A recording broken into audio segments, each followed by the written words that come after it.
McLaren tries to reverse the disqualification after a mistake is spotted.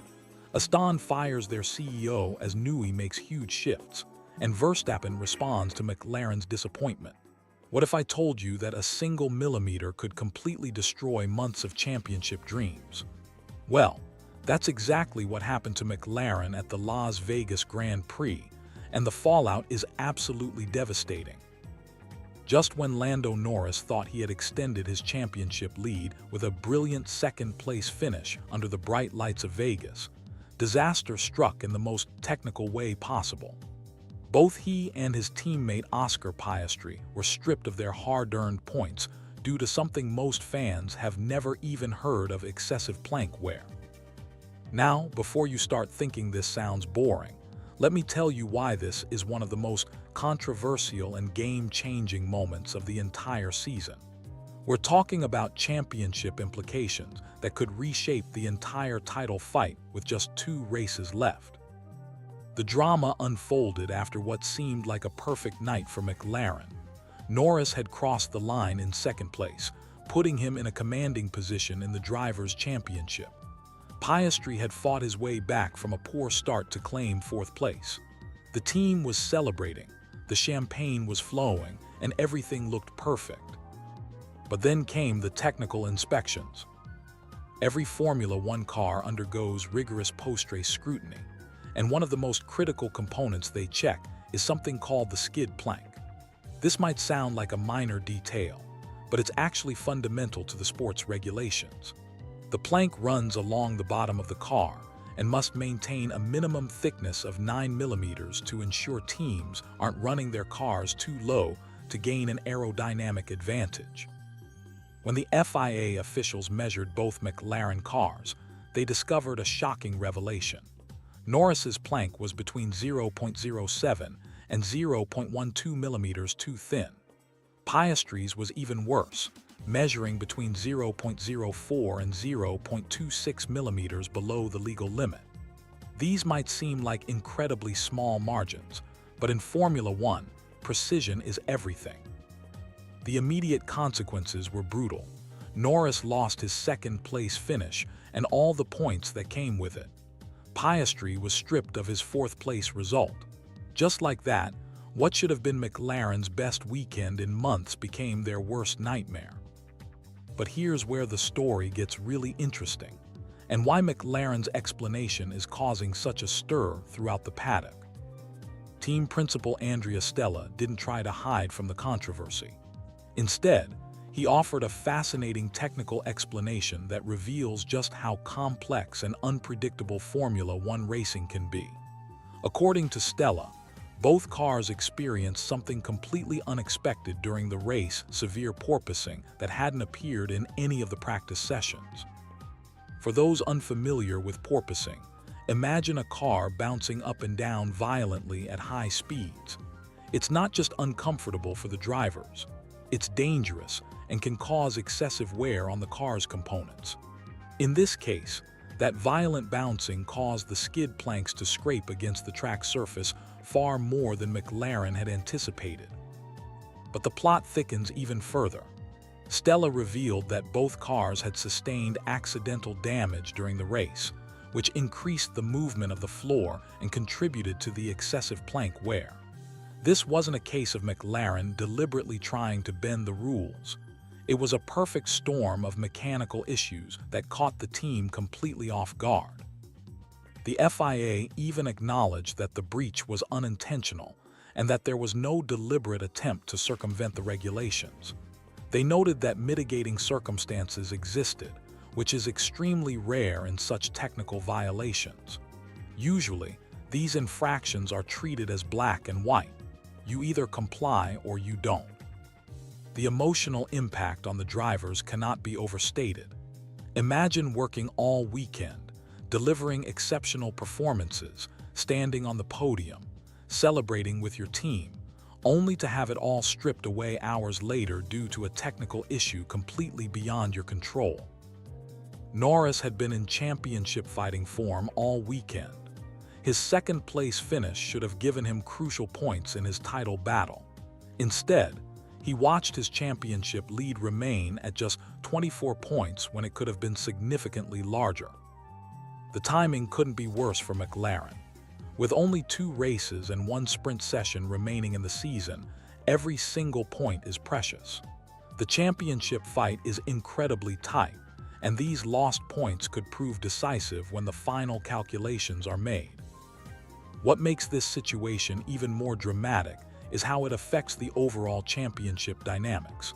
Max Verstappen's victory in Las Vegas, combined with the McLaren disqualifications, has completely reshuffled the point standings.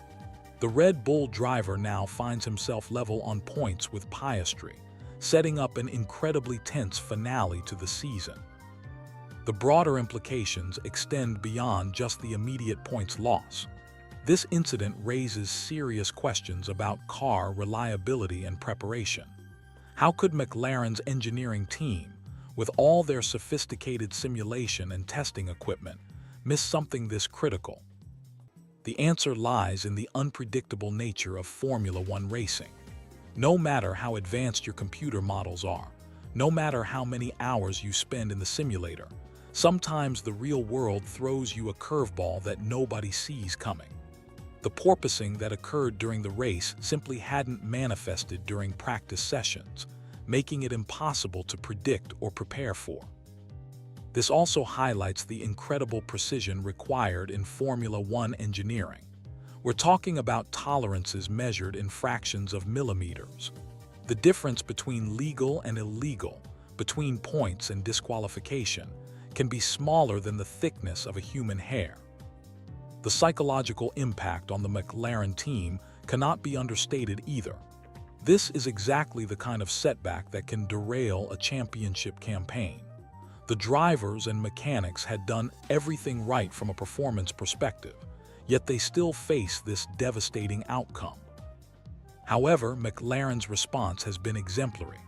Rather than making excuses or pointing fingers, Stella took full responsibility and offered a sincere apology to both drivers, the team's partners, and their fans. He acknowledged that while the circumstances were beyond their immediate control, the team ultimately bears responsibility for ensuring their cars comply with all technical regulations. The investigation into what caused this unexpected behavior is ongoing. McLaren's engineers are working around the clock to understand exactly what went wrong and how to prevent it from happening again.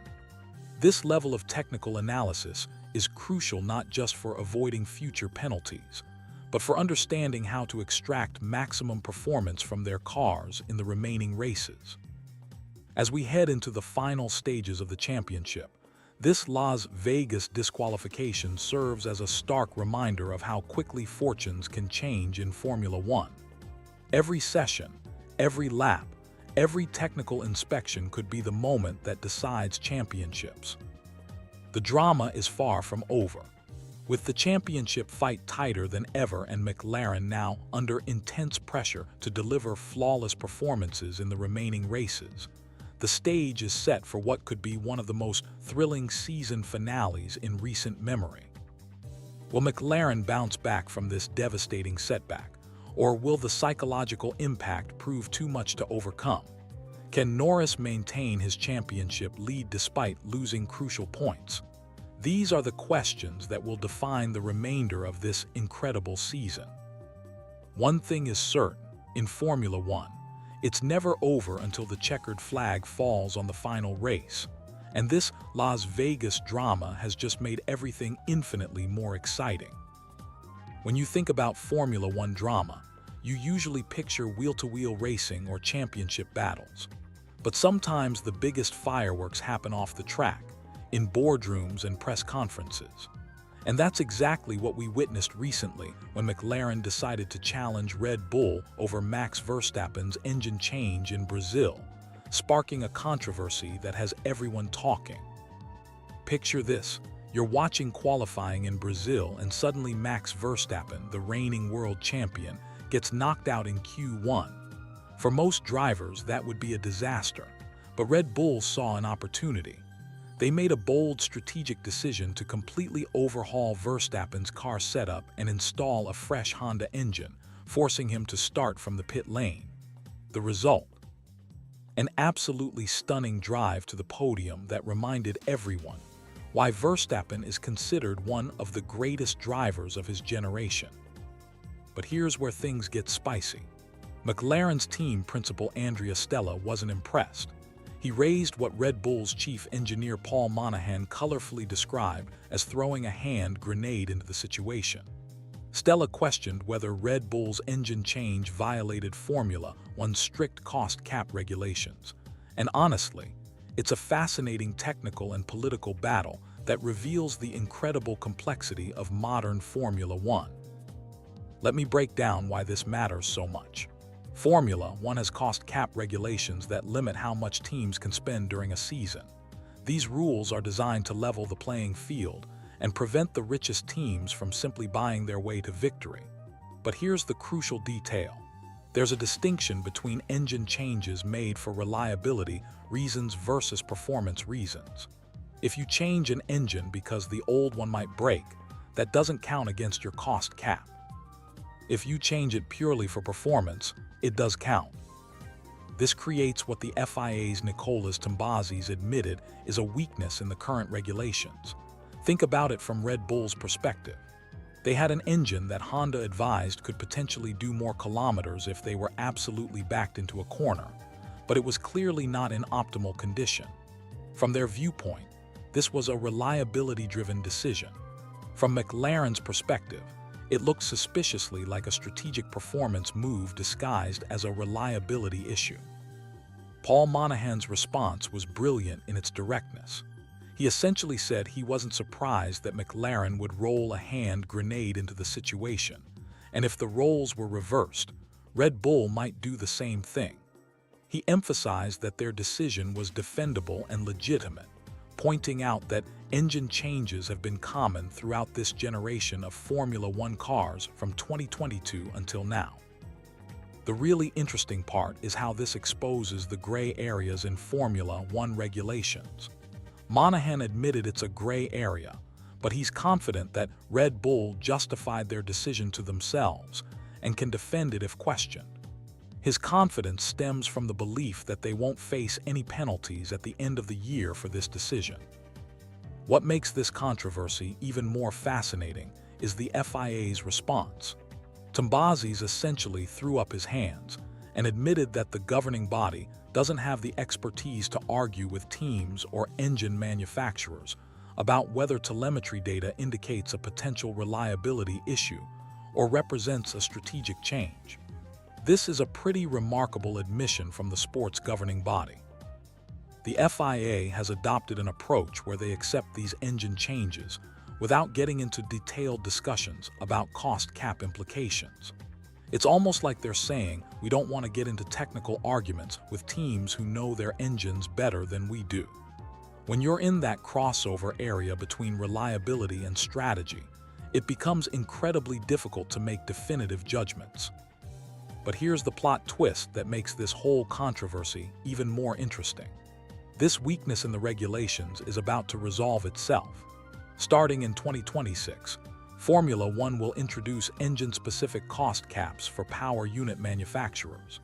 This changes everything because engine manufacturers will never find it convenient to make strategic changes when each engine change will cost them approximately $1 million. Think about the psychology here. Right now, if Honda wants to give Red Bull a fresh engine for strategic reasons, there's no direct financial penalty for Honda. But once the engine manufacturer cost cap kicks in, Honda would have to absorb that cost themselves. It creates a natural mechanism that eliminates the incentive for purely strategic engine changes. Tombazis described this as a natural mechanism that will completely resolve the current weakness in regulations. It's actually quite elegant because it aligns the incentives properly. Engine manufacturers will only recommend changes when there's a genuine reliability concern because they'll bear the financial cost of strategic changes. The broader implications of this controversy reveal how Formula One has become as much about regulatory strategy as it is about racing strategy. Teams are constantly looking for advantages within the complex web of technical, sporting, and financial regulations. McLaren's challenge of Red Bull's decision isn't just about this specific engine change. It's about setting precedents and ensuring that all teams are playing by the same rules. From a competitive standpoint, you can understand McLaren's frustration. They're fighting for championship positions, and seeing a competitor potentially gain an advantage through what appears to be a regulatory loophole would be maddening. At the same time, Red Bull's position is that they operated within the rules as they understand them and can defend their decision if challenged. The human element in this story is fascinating too. These aren't just corporate entities making calculated decisions.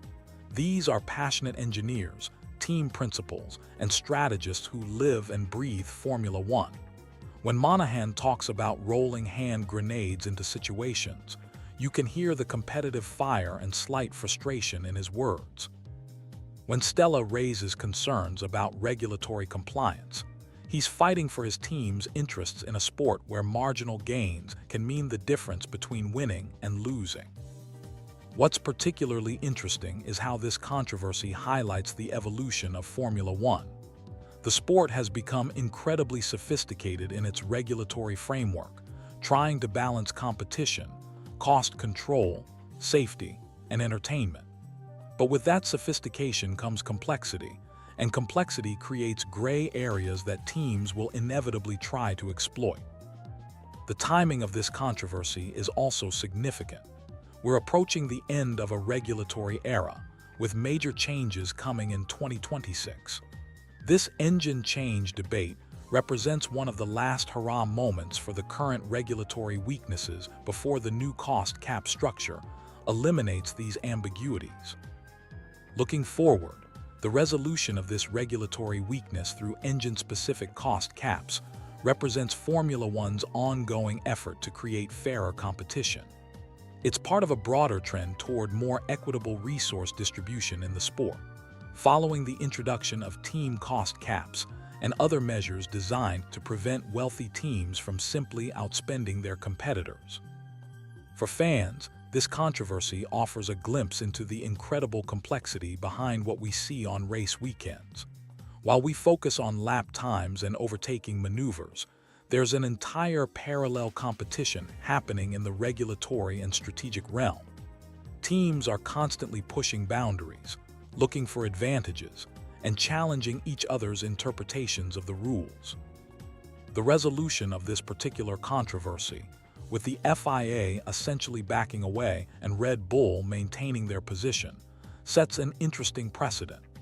It suggests that in gray area situations, teams have significant latitude to make their own judgments, at least until the regulatory framework changes in 2026. Ultimately, this engine change controversy encapsulates everything that makes modern Formula One fascinating. It combines technical innovation, regulatory complexity, competitive strategy, and human drama into a compelling narrative that extends far beyond what happens on track. Whether you're Team Red Bull or Team McLaren in this debate, you have to admire the sophistication and intensity of competition at this level. The Formula One world is about to witness another seismic shift in team leadership, and trust me, this one has all the ingredients of a Hollywood drama. What happens when you put two engineering legends with completely different philosophies in the same room? Well, buckle up because Aston Martin is about to find out the hard way, and the fallout is already sending shockwaves through the paddock. Picture this scenario. You're Lawrence Stroll. You've just spent millions securing the most coveted aerodynamics genius in Formula One history, Adrian Newey, and you think you've assembled the dream team. But then reality hits, and suddenly your carefully orchestrated power structure starts crumbling faster than a poorly designed front wing at Monza. That's exactly what's happening at Aston Martin right now, and Andy Cowell, the mastermind behind Mercedes' dominant hybrid era, is about to become the biggest casualty in this high-stakes chess game. Let me take you back to where this all began. Andy Cowell wasn't just any engineer when he joined Aston Martin. This is the man who architected the hybrid power units that dominated Formula One for nearly 8 years. From 2014 to 2021, if you saw a Mercedes engine crossing the finish line first, you were witnessing Cowell's engineering brilliance in action. He was the secret weapon behind Lewis Hamilton's multiple championships, the technical mastermind who made Mercedes the benchmark that every other manufacturer desperately tried to match. When Cowell stepped away from Formula One in 2020, many thought his F1 chapter was permanently closed. The man had achieved everything possible in the power unit realm and seemed ready to explore new challenges. But Lawrence Stroll had other plans. The Canadian billionaire, known for his ambitious vision and deep pockets, managed to lure Cowell back into the sport toward the end of 2024. It was supposed to be another masterstroke in Stroll's strategy to transform Aston Martin into a championship-contending force. But here's where the story takes an unexpected turn.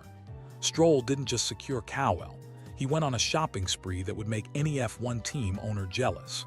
First came Adrian Newey, the legendary designer whose aerodynamic innovations have shaped modern Formula One. Then Enrico Cardo, Ferrari's chassis technical director, joined the party. On paper, it looked like Stroll had assembled the Avengers of Formula One engineering. Three of the most respected minds in motorsport, each bringing decades of championship-winning experience. However, what works in theory doesn't always translate to reality, especially in the ego-driven, high-pressure environment of Formula One. Sources close to the team are revealing that Cowell and Newey were fundamentally misaligned on a wide range of design topics and leadership approaches. Think about it from their perspectives. Cowell built his reputation in the intricate world of power units, where precision engineering and thermodynamic efficiency reign supreme. Newey, on the other hand, sees the car as a complete aerodynamic sculpture, where every curve and surface contributes to the overall performance package. These aren't just technical disagreements we're talking about.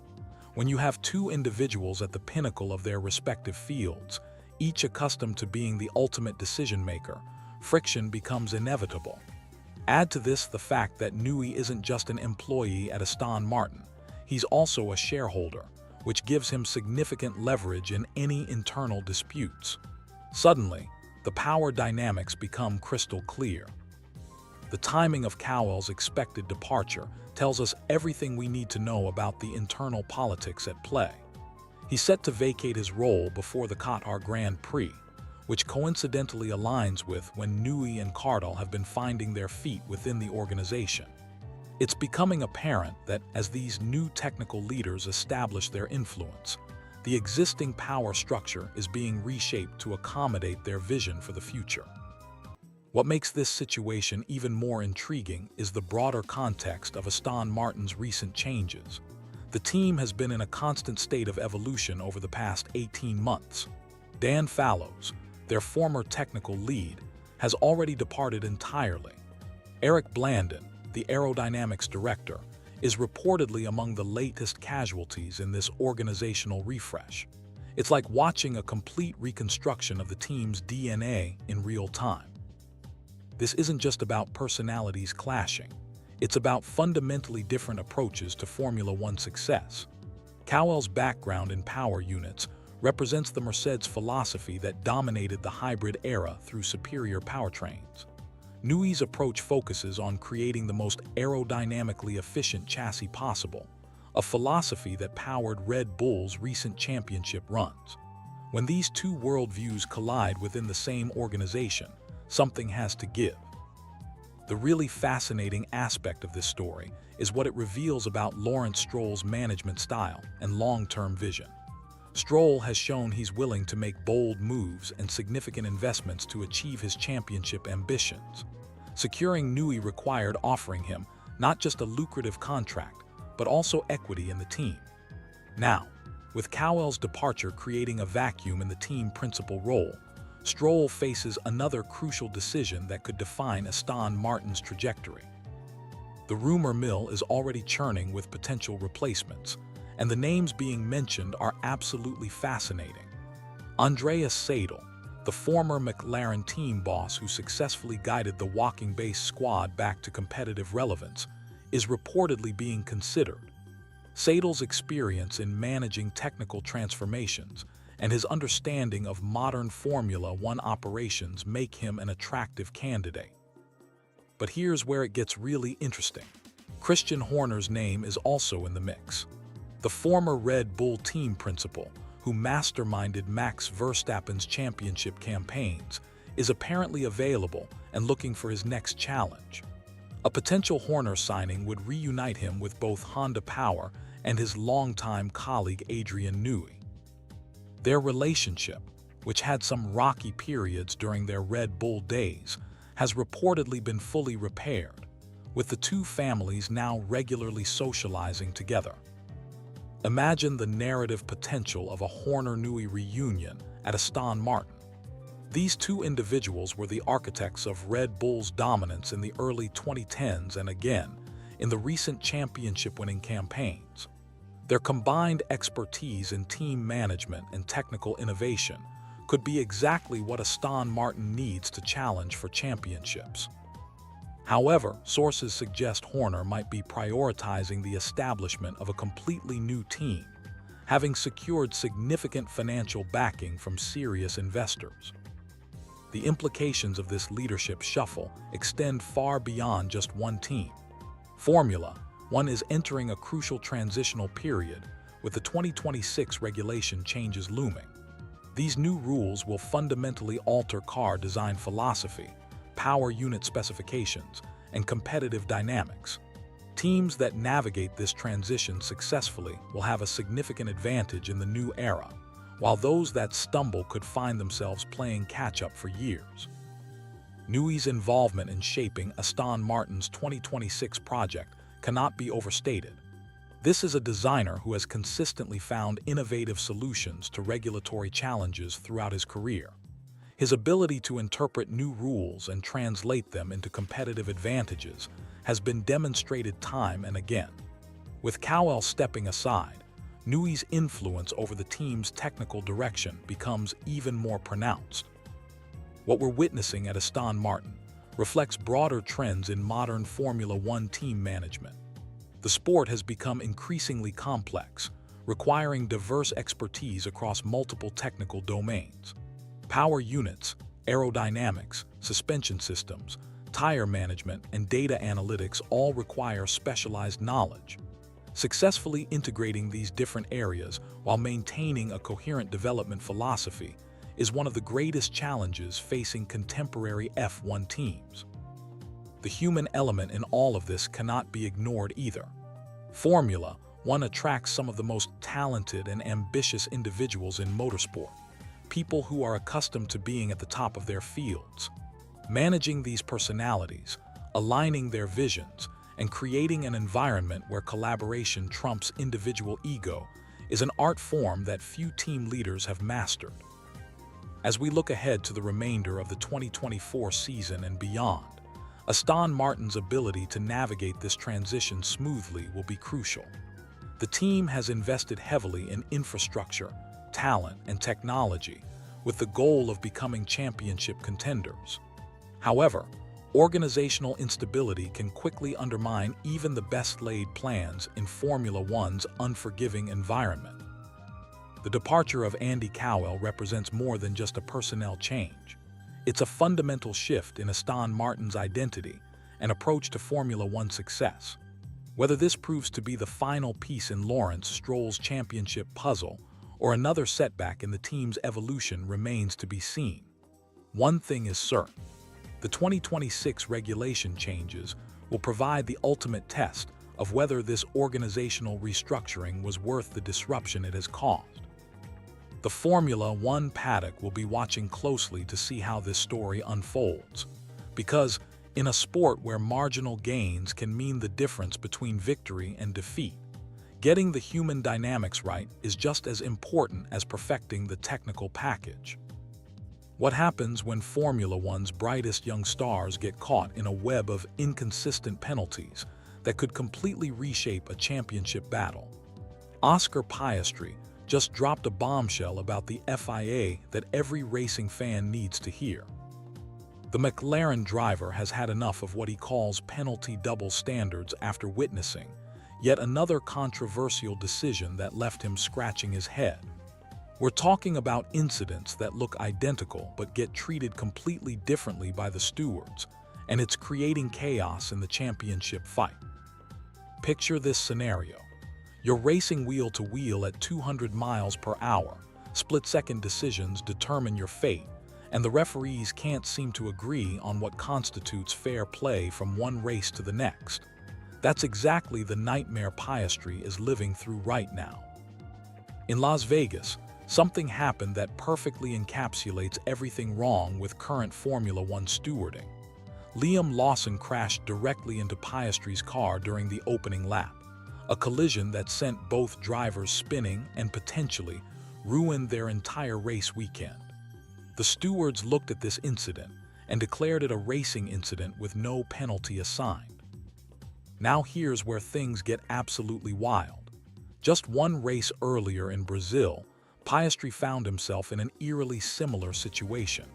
He made contact with Kimi Antonelli, which then caused Antonelli to hit Charles Leclerc in a chain reaction incident. The stewards reviewed this collision and handed Piastri a penalty that many observers felt was extremely harsh given the circumstances. Two nearly identical incidents, two completely different outcomes. Same driver involved in both cases, yet the penalties went in opposite directions.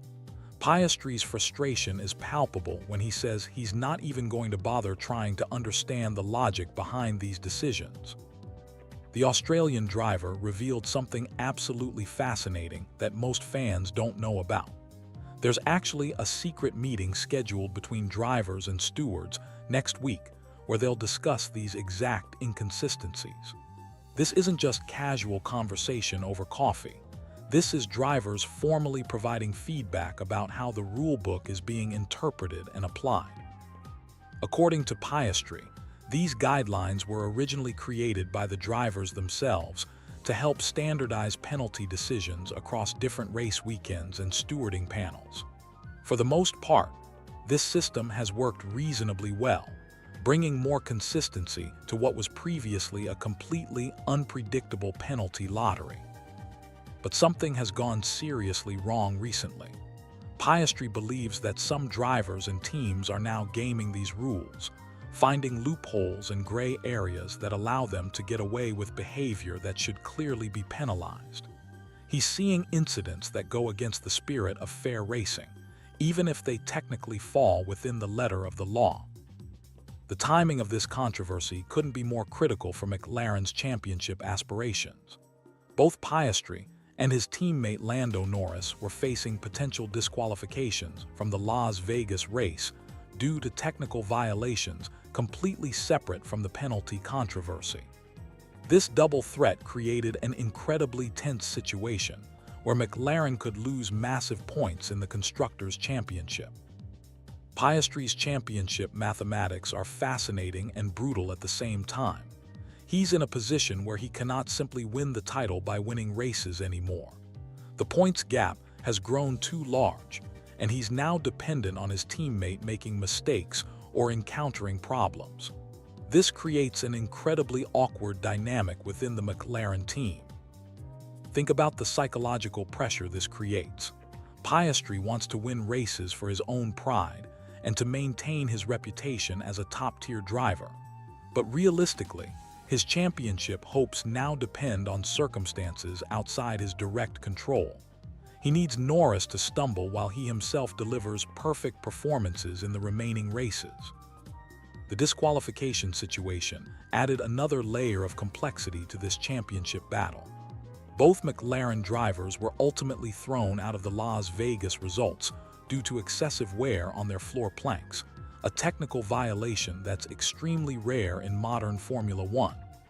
This penalty had nothing to do with driving standards or on-track incidents, yet it potentially shifted the entire championship dynamic. What makes this situation even more intriguing is how different types of penalties interact with each other. You have driving penalties that stewards can apply inconsistently, technical penalties that are black and white regulatory violations, and strategic penalties where teams make calculated risks. All of these elements are colliding simultaneously in this championship fight. The broader implications extend far beyond just Piastri's personal situation. If the FIA cannot maintain consistent penalty standards, it undermines the entire competitive integrity of Formula One. Drivers start making decisions based on what they think they can get away with rather than what the rules actually say. Teams begin factoring penalty inconsistency into their strategic calculations. McLaren team principal Andrea Stella expressed the team's frustration with what he called an extremely disappointing double disqualification. The combination of inconsistent driving penalties and technical violations created a perfect storm that could derail their entire championship campaign in the most crucial phase of the season. The upcoming meeting between drivers and stewards represents a critical juncture for Formula One's future. If they can address these inconsistencies and restore faith in fair competition, the sport will be stronger. If these problems persist, we could see more drivers speaking out and potentially more dramatic controversies that overshadow the actual racing. Piastri's measured but firm criticism suggests that drivers are reaching a breaking point with stewarding inconsistencies. His comment about people gaming the rules indicates that this problem runs deeper than just occasional mistakes by stewards. There appears to be systematic exploitation of gray areas in the regulations. Looking ahead to the final races of the season, every penalty decision will be scrutinized intensely by teams, drivers, and fans. The championship fight remains mathematically open, but the margin for error has essentially disappeared. One controversial penalty could determine who wins millions of dollars in prize money and secures their place in Formula One history. The silver lining that Piastri mentioned about McLaren's pace in clean air suggests that the fundamental speed of their car remains competitive. If they can avoid technical violations and navigate the penalty minefield successfully, they still have the raw performance needed to challenge for victories. This controversy perfectly illustrates why Formula One remains such a compelling sport. The combination of incredible driving skill, cutting-edge technology, political maneuvering, and human judgment creates unpredictable drama that no scriptwriter could devise. Every race weekend brings new twists that can completely reshape championship battles. The resolution of this penalty standards crisis will likely determine not just who wins this year's championship, but how Formula One approaches competitive fairness in future seasons. Piastri and his fellow drivers are fighting for more than just points and trophies. They're fighting for the integrity of their sport itself. Lewis Hamilton just called the 2025 Formula One season his worst ever. And honestly, when you look at the numbers, it's hard to argue with him. The seven-time world champion, who made the blockbuster move to Ferrari this year, has endured what can only be described as a nightmare debut campaign with the prancing horse. But here's the thing that's got everyone talking. This isn't just about poor results. This is about one of the greatest drivers in motorsport history, having his legendary status questioned in real time. Let me paint you a picture of just how brutal this season has been for Hamilton. We're talking about a man who has won 103 Grand Prix races, 7 world championships, and basically redefined what it means to be a Formula One superstar. Yet here we are in November 2025, and he's sitting on 0 wins, 0 podiums, and just 149 points. His lowest total since 2009, when wins were only worth 10 points instead of today's 25. The Las Vegas Grand Prix perfectly encapsulated Hamilton's struggles this year. Picture this. The man who has qualified on pole position 104 times in his career found himself dead last in qualifying. Not due to a mechanical failure or some freak accident, but purely on pace. He started 19th and managed to claw his way up to 10th place, earning a single championship point. For most drivers, gaining 9 positions would be cause for celebration. For Hamilton, it felt like another kick in the teeth. After the race, his frustration was palpable. When asked about his performance, he didn't mince words. He described feeling terrible and emphasized that no matter how hard he tries, things just keep getting worse. The emotion in his voice was unmistakable. This is a man who has built his entire identity around winning, suddenly faced with the harsh reality of mediocrity. But here's where the story gets really interesting. Ferrari's president John Elkann publicly called out the drivers after a disastrous double retirement in Brazil. His words were sharp and pointed, essentially saying that while the mechanics and engineers are performing at their peak, the drivers need to focus more on driving and less on talking. He specifically mentioned that drivers should think more about Ferrari and less about themselves. Imagine being Lewis Hamilton, one of the most accomplished athletes in any sport, and having your boss essentially tell you to shut up and do your job better. Hamilton's response showed both class and determination. He acknowledged that everyone in the team needs to take responsibility and play their part. He praised the passion and commitment of every team member back at the factory, recognizing the extraordinary effort they put in week after week. But you could sense the underlying tension. Here's a driver who has always been vocal about car development and team strategy, being told to keep quiet and just drive. The numbers tell a story that's almost impossible to believe. Hamilton's 149 points this season represent his worst championship haul in over a decade and a half. We're looking at a driver who was consistently fighting for race wins and championships just a few years ago, now scrapping for points in the bottom half of the field. With only 2 races remaining in the season, he's also staring down the barrel of his first campaign without a single podium finish.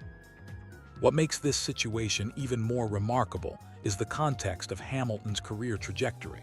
When he announced his move to Ferrari, it was supposed to be the perfect marriage, the most successful modern driver joining the most iconic team in Formula One history. The expectation was that Hamilton would help Ferrari return to championship-winning form, while cementing his own legacy with the sport's most legendary constructor. Instead, we've witnessed something entirely different. Ferrari has struggled with fundamental car design issues throughout the season, leaving both Hamilton and his teammate Charles Leclerc fighting an uphill battle every weekend. The SF25 car has proven to be a handful, lacking the pace and consistency needed to compete with the frontrunners.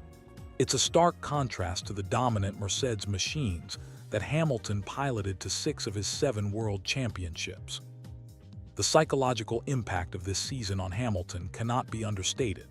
For nearly 2 decades, he has been accustomed to arriving at the track knowing he had a realistic chance of winning. The mental shift from championship contender to point scrapper is enormous, especially for someone of Hamilton's competitive nature. Every qualifying session that ends outside the top 10, every race that concludes without meaningful progress, chips away at the confidence and rhythm that has defined his career. What's particularly fascinating is how Hamilton has handled this adversity publicly. Despite his obvious frustration, he has remained committed to the Ferrari project, speaking about rebuilding and growing with the team. He frames every challenge as an opportunity to learn and develop, maintaining that he firmly believes Ferrari will eventually reach their goals. This resilience speaks to his character, but it also highlights just how far Ferrari has fallen short of expectations. The ripple effects of Hamilton's struggles extend beyond just personal disappointment. Ferrari's Constructor Championship hopes have taken a significant hit, with the team falling further behind Mercedes in the battle for 3rd place in the standings. Every point matters in Formula One, and Hamilton's inability to consistently score points has hurt the team's position and potentially cost them millions in prize money. Looking at the broader implications, this season has sparked conversations about whether Hamilton's best years are definitively behind him. At his age, questions about reflexes, adaptability, and motivation naturally arise when performance dips.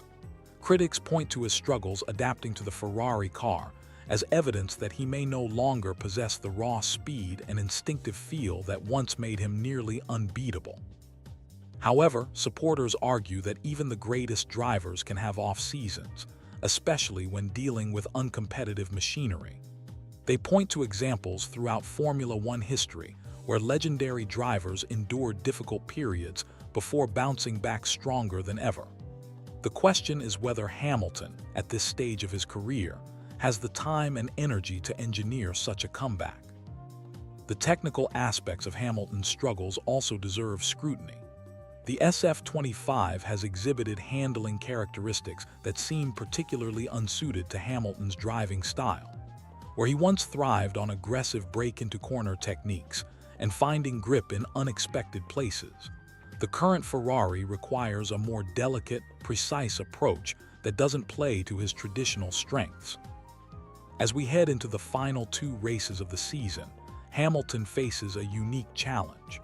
How does one of the most successful drivers in motorsport history process and recover from what he himself calls his worst season ever? The answer to that question could define not just the remainder of his Ferrari tenure, but his entire legacy in Formula One. This season has been a humbling reminder that in Formula One, reputation and past success guarantee nothing. Even legends can struggle, even champions can face seasons where nothing goes right, and even the most accomplished drivers must confront the possibility that their best days might be in the rearview mirror. For Lewis Hamilton, the road back to competitiveness starts with accepting this harsh reality while maintaining the belief that better days lie ahead. Picture this. You've just crossed the finish line in 4th place at one of Formula One's most glamorous venues, the Las Vegas Grand Prix. You're feeling good about your performance, helping your team in their championship fight, when suddenly everything changes. Hours later, you're told you've been disqualified. This is exactly what happened to Oscar Piastri, and the aftermath has sent shockwaves through the championship battle that nobody saw coming. What started as a routine post-race inspection in the neon-lit city turned into a nightmare scenario for McLaren. But for Piastri personally, this disqualification might have actually saved his championship hopes. I know that sounds crazy, but stick with me because this story has more twists than the Vegas Strip itself. Let me take you back to that Saturday night in Las Vegas. The race had unfolded dramatically, with Max Verstappen claiming victory while Lando Norris secured 2nd place, and Piastri brought his McLaren home in 4th. For McLaren, it looked like another solid points haul in their championship campaign. Norris was extending his lead over his teammate, and everything seemed to be going according to plan. But Formula One has a way of throwing curveballs when you least expect them. After the checkered flag waved and the celebrations began, the FIA scrutineers got to work with their measuring equipment. What they discovered would change everything. Both McLaren cars had excessive wear on their skid planks, those crucial components underneath the car that help regulate ground clearance. The regulations are crystal clear about this. If your skid plank wears beyond the minimum thickness of 9 mm at specific measurement points, you're out. No exceptions, no appeals, no second chances. When the measurements came back, the news was devastating for McLaren. Piastri's car showed readings of 0.04 mm and 0.26 mm below the legal minimum. Norris faced the same fate. Both drivers were officially disqualified, their points stripped away, their strong weekend performances erased from the record books. Andrea Stella, McLaren's team principal, had to face the media with one of the most difficult explanations of his career. He revealed that both cars had experienced unexpected levels of porpoising during the race, something they hadn't seen during practice sessions. This violent bouncing motion caused excessive contact between the cars and the track surface, wearing away the skid planks faster than anyone anticipated. The team boss issued a heartfelt apology to both drivers, acknowledging that this disqualification came at the worst possible time in their championship campaigns. Here were 2 drivers who had delivered strong performances all weekend, only to lose everything due to a technical infringement that was largely beyond their control during the race. Piastri's reaction to this bombshell was measured but clearly frustrated. He described the situation as both unfortunate and disappointing, which honestly seems like an understatement given the circumstances. But here's where the story takes its most interesting turn, because while this disqualification was undoubtedly painful, it might have actually helped Piastri's championship prospects. Before the disqualification, Norris had been set to extend his lead over Piastri by 6 crucial points. With Norris finishing second and Piastri in fourth, the gap between the McLaren teammates would have grown to 30 points with only 2 races remaining. In championship terms, that's a mountain that's almost impossible to climb. However, when both drivers lost their points, the mathematics of the championship changed dramatically. Instead of facing a 30-point deficit, Piastri found himself just 24 points behind Norris with 58 points still available in the final 2 races. It's still a significant gap, but it's manageable, it's achievable. It keeps his championship dreams alive. But there's another player in this championship equation who benefits even more dramatically from McLaren's misfortune: Max Verstappen.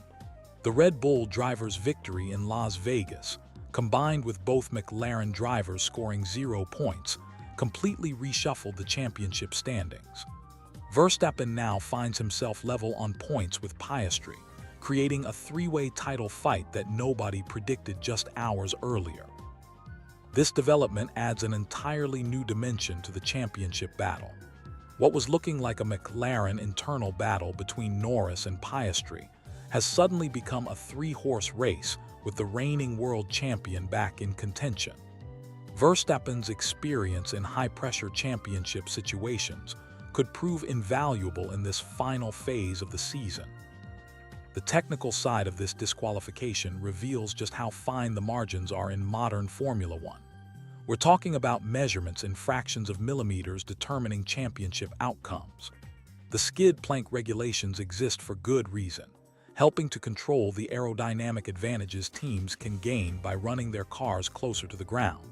But when your championship hopes can be decided by 0.04 millimeters, it shows just how precise this sport has become.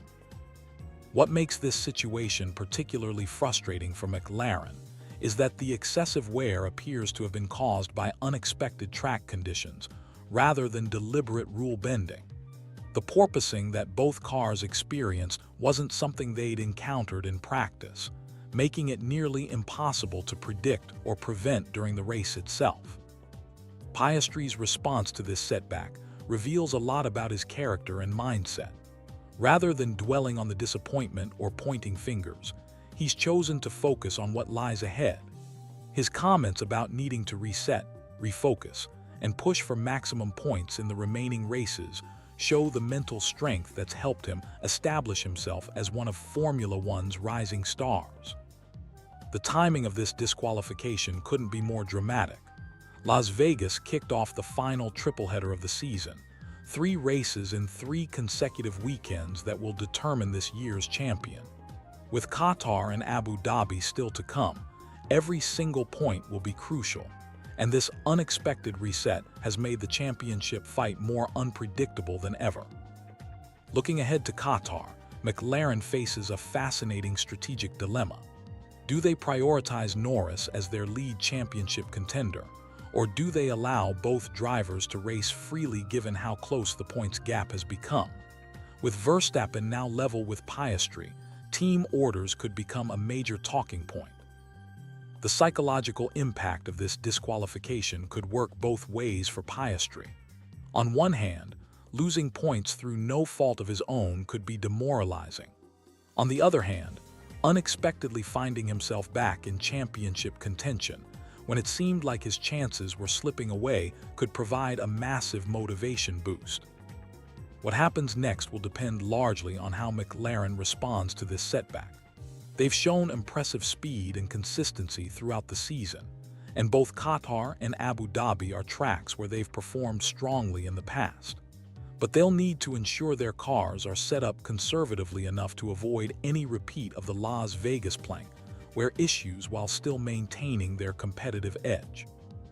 This Las Vegas disqualification will go down as one of the most significant technical infractions in recent Formula One history, not just because it affected two cars from the same team, but because of how dramatically it altered the championship landscape. What seemed like a routine race result has become a turning point that could define the entire season's outcome. As we head into these final two races, one thing is certain. This championship battle just became a whole lot more interesting, and Oscar Piastri's title hopes just got a second life when it seemed like they were fading away.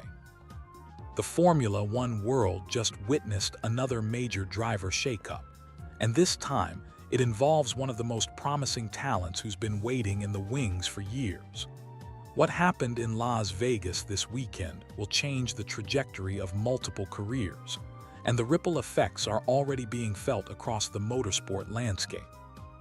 If you've been following Formula One closely, you know that reserve drivers often live in the shadows, constantly preparing but rarely getting their moment to shine. Today, we're diving deep into a story that perfectly encapsulates the brutal reality of modern Formula One, where even champions must make difficult decisions about their future. This past weekend at the Las Vegas Grand Prix marked the end of an era for Aston Martin's driver development program. The team has officially parted ways with their reserve driver, a move that signals major changes ahead for both the organization and the driver involved. But this isn't just another routine personnel change. It's a story about ambition, opportunity, and the relentless pursuit of racing glory. Let me take you back to 2022, when Aston Martin was making bold moves to establish themselves as a serious contender in Formula One. The team had just undergone a massive transformation, and they were looking to build something special from the ground up. One of their most strategic decisions was creating a driver development program, and they needed someone special to lead this initiative. Enter Felipe Drugovich, fresh off his Formula 2 championship victory. The Brazilian had just proven himself as one of the most talented drivers of his generation, dominating the feeder series with a combination of speed, consistency, and racecraft that reminded many of the sport's greatest champions.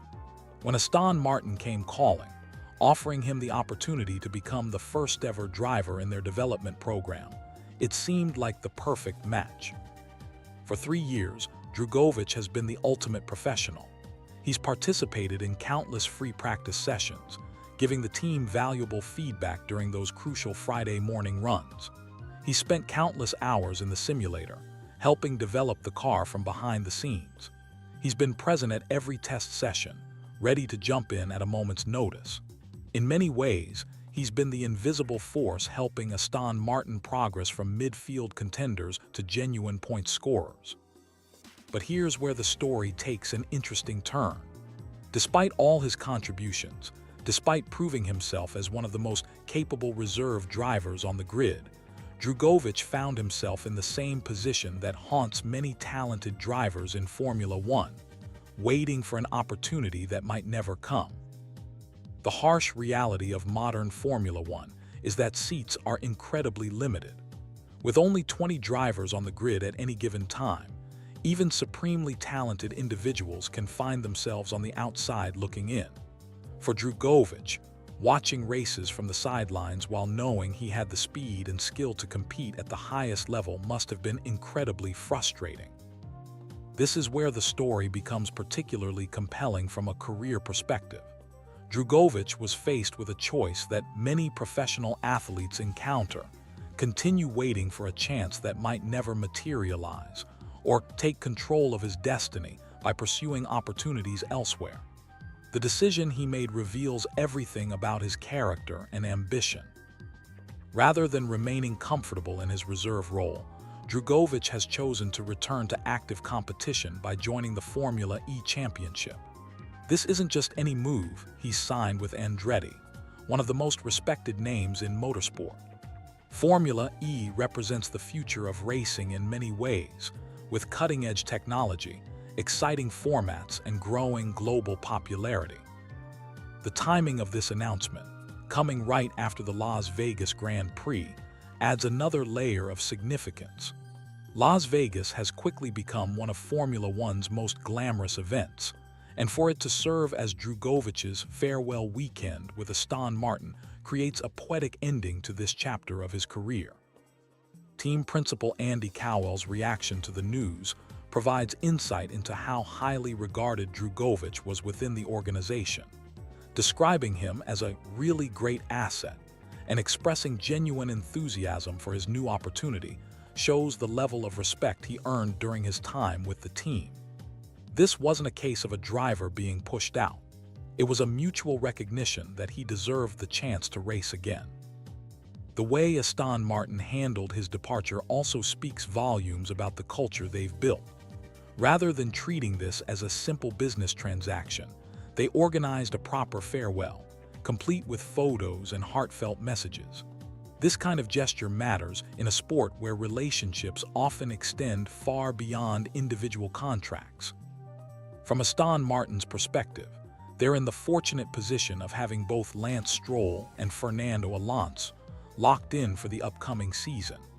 This stability allows them to make changes to their reserve driver position without disrupting their main lineup. The fact that they're bringing in Jack Crawford as Drugovich's replacement shows they remain committed to developing young talent. Crawford's potential arrival as a champion would be particularly significant. Currently second in the Formula 2 standings, just 19 points behind the leader with 2 rounds remaining, he represents the next generation of drivers hopping to make the jump to Formula 1.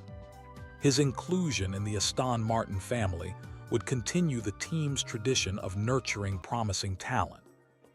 But let's zoom out and look at what this move means for the broader motorsport landscape.